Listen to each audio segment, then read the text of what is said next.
Tips for building a healthy relationship. You maintain a meaningful emotional connection with each other. You each make the other feel loved and emotionally fulfilled. There's a difference between being loved and feeling loved.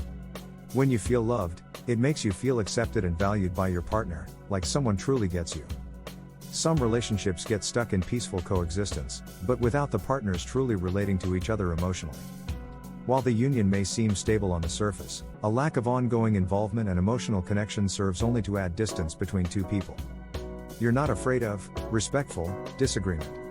Some couples talk things out quietly, while others may raise their voices and passionately disagree. The key in a strong relationship, though, is not to be fearful of conflict. You need to feel safe to express things that bother you without fear of retaliation, and be able to resolve conflict without humiliation, degradation, or insisting on being right. You keep outside relationships and interests alive. Despite the claims of romantic fiction or movies, no one person can meet all of your needs. In fact, expecting too much from your partner can put unhealthy pressure on a relationship. To stimulate and enrich your romantic relationship, it's important to sustain your own identity outside of the relationship, preserve connections with family and friends, and maintain your hobbies and interests. Spend quality time face to face.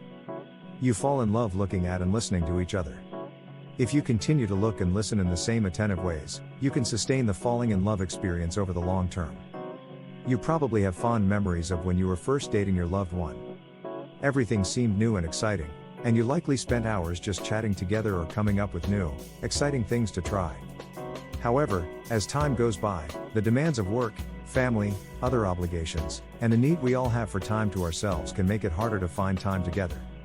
Many couples find that the face-to-face contact of their early dating days is gradually replaced by hurried texts, emails, and instant messages. While digital communication is great for some purposes, it doesn't positively impact your brain and nervous system in the same way as face-to-face communication. Sending a text or a voice message to your partner saying "I love you" is great, but if you rarely look at them or have the time to sit down together, they'll still feel you don't understand or appreciate them. And you'll become more distanced or disconnected as a couple. The emotional cues you both need to feel loved can only be conveyed in person, so no matter how busy life gets, it's important to carve out time to spend together. Commit to spending some quality time together on a regular basis. No matter how busy you are, take a few minutes each day to put aside your electronic devices, stop thinking about other things, and really focus on and connect with your partner. Find something that you enjoy doing together, whether it is a shared hobby, dance class, daily walk, or sitting over a cup of coffee in the morning. Try something new together. Doing new things together can be a fun way to connect and keep things interesting. It can be as simple as trying a new restaurant or going on a day trip to a place you've never been before. Focus on having fun together. Couples are often more fun and playful in the early stages of a relationship. However, this playful attitude can sometimes be forgotten as life challenges start getting in the way or old resentments start building up. Keeping a sense of humor can actually help you get through tough times, reduce stress, and work through issues more easily. Think about playful ways to surprise your partner, like bringing flowers home or unexpectedly booking a table at their favorite restaurant. Playing with pets or small children can also help you reconnect with your playful side. Stay connected through communication. Good communication is a fundamental part of a healthy relationship. When you experience a positive emotional connection with your partner, you feel safe and happy. When people stop communicating well, they stop relating well, and times of change or stress can really bring out the disconnect. It may sound simplistic, but as long as you are communicating, you can usually work through whatever problems you're facing. Be a good listener. While a great deal of emphasis in our society is put on talking, if you can learn to listen in a way that makes another person feel valued and understood, you can build a deeper, stronger connection between you. There's a big difference between listening in this way and simply hearing. When you really listen, when you're engaged with what's being said, you'll hear the subtle intonations in your partner's voice that tells you how they're really feeling and the emotions they're trying to communicate. Being a good listener doesn't mean you have to agree with your partner or change your mind. But it will help you find common points of view that can help you to resolve conflict. Keep physical intimacy alive. Touch is a fundamental part of human existence. Studies on infants have shown the importance of regular, affectionate contact for brain development. And the benefits don't end in childhood. Affectionate contact boosts the body's levels of oxytocin, a hormone that influences bonding and attachment. While sex is often a cornerstone of a committed relationship, it shouldn't be the only method of physical intimacy. Frequent, affectionate touch, holding hands, hugging, kissing, is equally important. Learn to give and take in your relationship. If you expect to get what you want 100% of the time in a relationship, you are setting yourself up for disappointment.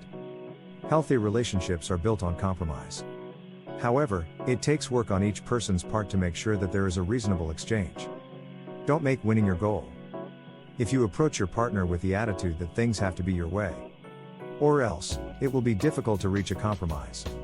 Sometimes this attitude comes from not having your needs met while younger, or it could be years of accumulated resentment in the relationship reaching a boiling point. It's alright to have strong convictions about something, but your partner deserves to be heard as well. Be respectful of the other person and their viewpoint. Learn how to respectfully resolve conflict. Conflict is inevitable in any relationship, but to keep a relationship strong, both people need to feel they've been heard. The goal is not to win but to maintain and strengthen the relationship. Make sure you are fighting fair. Keep the focus on the issue at hand and respect the other person. Don't start arguments over things that cannot be changed. Don't attack someone directly but use I statements to communicate how you feel. For example, instead of saying, "You make me feel bad," try, "I feel bad when you do that." Don't drag old arguments into the mix. Rather than looking to past conflicts or grudges and assigning blame, focus on what you can do in the here and now to solve the problem. Be willing to forgive. Resolving conflict is impossible if you're unwilling or unable to forgive others. If tempers flare, take a break. Take a few minutes to relieve stress and calm down before you say or do something you'll regret. Always remember that you're arguing with the person you love. Know when to let something go. If you can't come to an agreement, agree to disagree. It takes two people to keep an argument going. If a conflict is going nowhere, you can choose to disengage and move on.